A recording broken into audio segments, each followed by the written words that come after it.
Alright, so today we're going to start section 5.1 and we're going to be looking at finding extrema on an interval. Extrema is just a fancy word for maximums and minimums.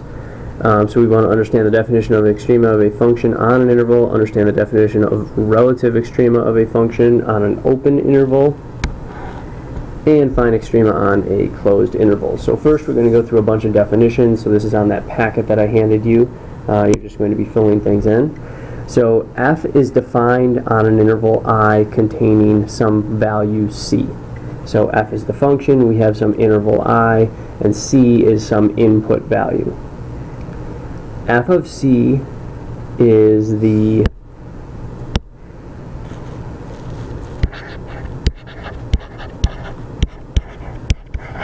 absolute minimum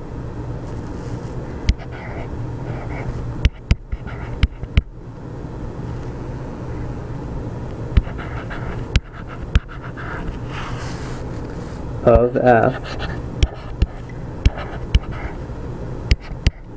on the interval I if f of c is less than or equal to f of x for all x in I.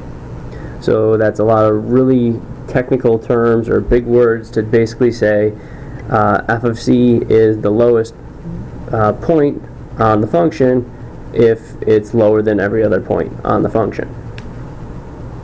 Alright, so then for b, f of c is the absolute maximum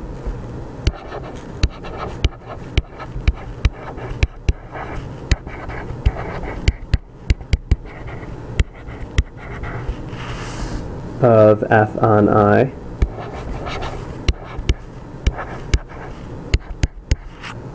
if f of c is greater than or equal to f of x for all x in the interval I.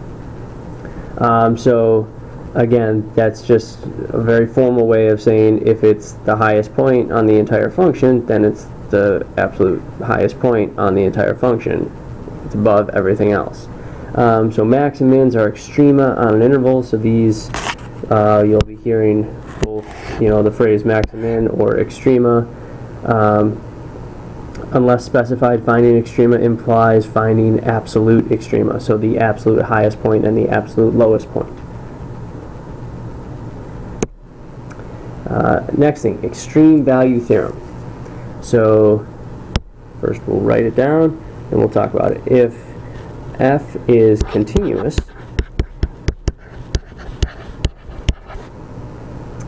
on the closed interval a to b, then f has both a minimum and a maximum on that interval. This should be relatively obvious, so let's first remember closed interval. What this is telling us, that means that we are including the endpoints of the interval and we know what those endpoints are. That's why we're using the brackets.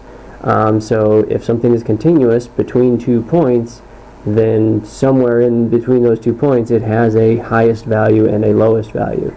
Now, to be honest, those 2 points could be the same thing if it's a horizontal line.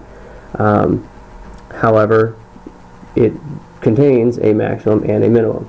Let's also try to refresh our memories on what it means to be continuous. So remember, something is continuous if the limit exists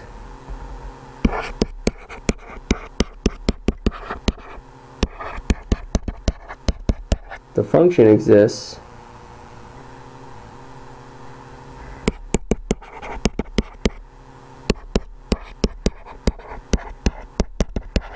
and the limit equals the function value. So those were our 3 qualifications for something to be continuous at a point. Here we're talking about continuous on a closed interval, so it's continuous at every point on that interval. Another definition. So if there is an open interval containing some value c on which f of c is a maximum, then f of c is called a relative maximum of f. So if it's an open interval, that means that we don't have endpoints. So it could just be a polynomial, or it could just be some interval, but where the a and b value are not defined for whatever reason. And then if there is an open interval containing c on which f of c is a minimum, then f of c is called a relative minimum. So for example, if I have, a quadratic, so if I draw this, then this would be an open interval because the domain would be negative infinity to infinity. So this would be a relative minimum. Another example would be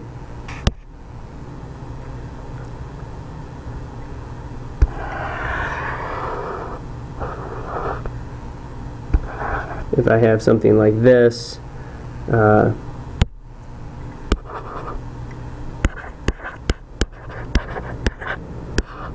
that point would be a relative maximum.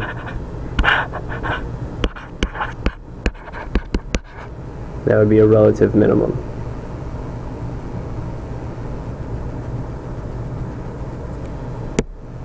Okay. Next definition.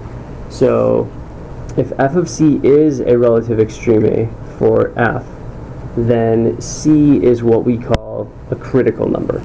So another big word that we're going to be using a lot.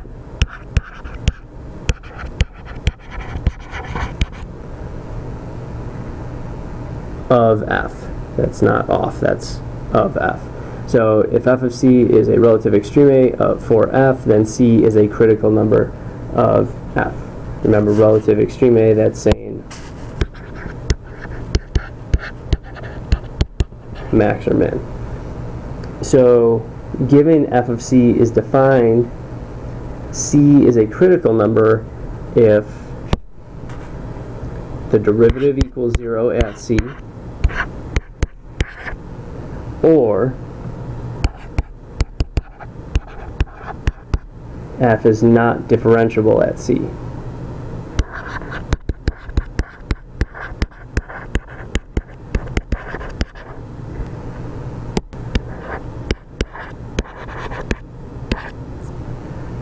And that just means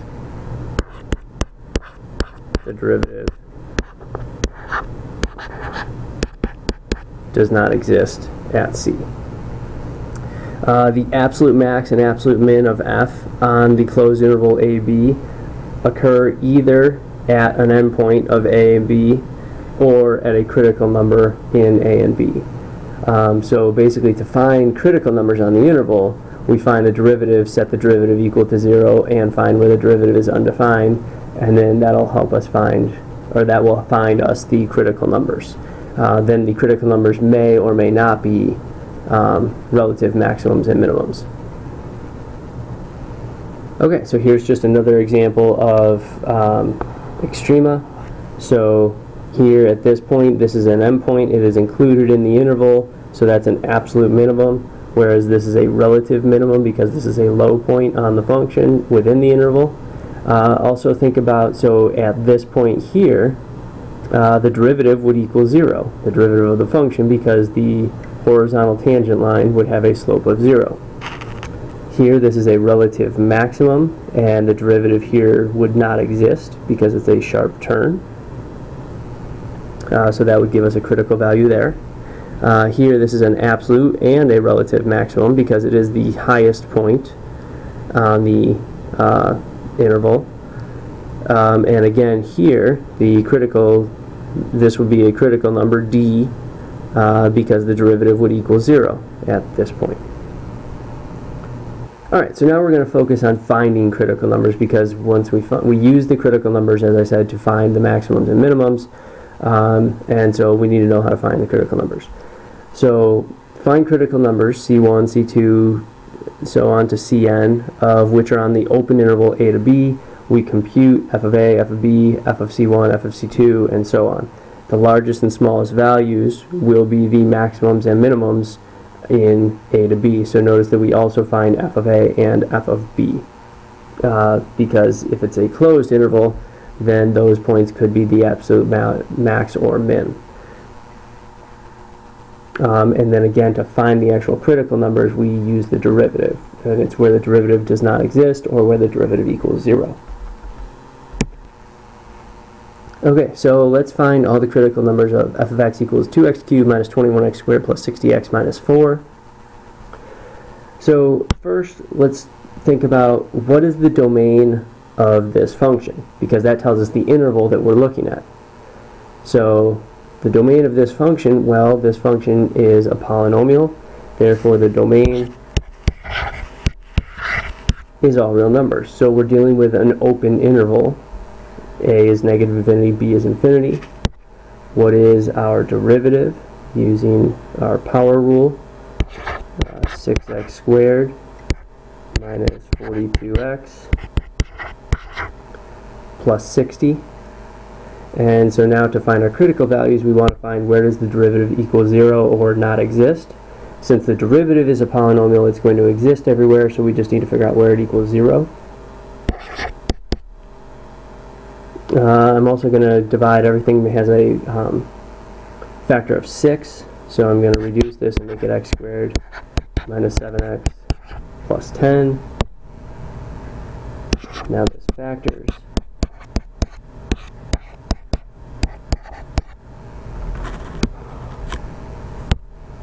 Set each factor equal to 0.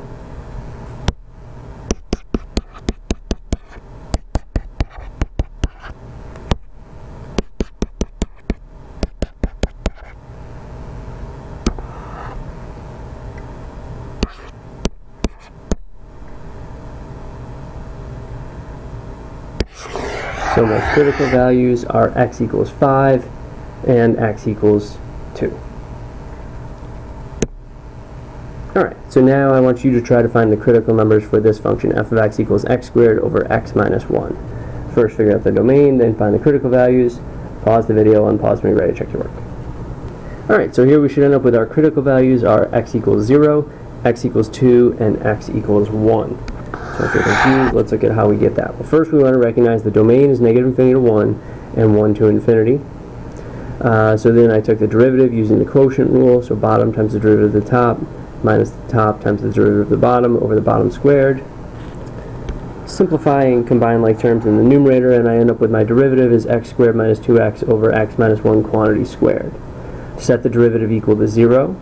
And now remember, my critical values come from where the derivative equals 0, which is going to be where the numerator equals 0, and where the derivative does not exist, which is going to be where the denominator equals 0. So I set the numerator and denominator equal to 0 separately to find all my critical values. From the numerator I get x equals 0 and x equals 2. From the denominator I get x equals 1. And now again, we could, from here we could find relative and absolute maximums and minimums using these values. For right now, we're just practicing the critical value. In a couple of examples, we'll get to finding the actual maximums and minimums as well. Next one. So here again, I want you to find the critical values. Pause the video, unpause when you're ready to check your work. Okay, so here we should get that our critical value is x equals negative 4. I recognize the domain is all real numbers. I take the derivative using the chain rule, and I end up with 2 over 3 cube root of x plus 4. Set the numerator and denominator equal to 0. The numerator gives me nothing. The denominator gives me x equals negative 4.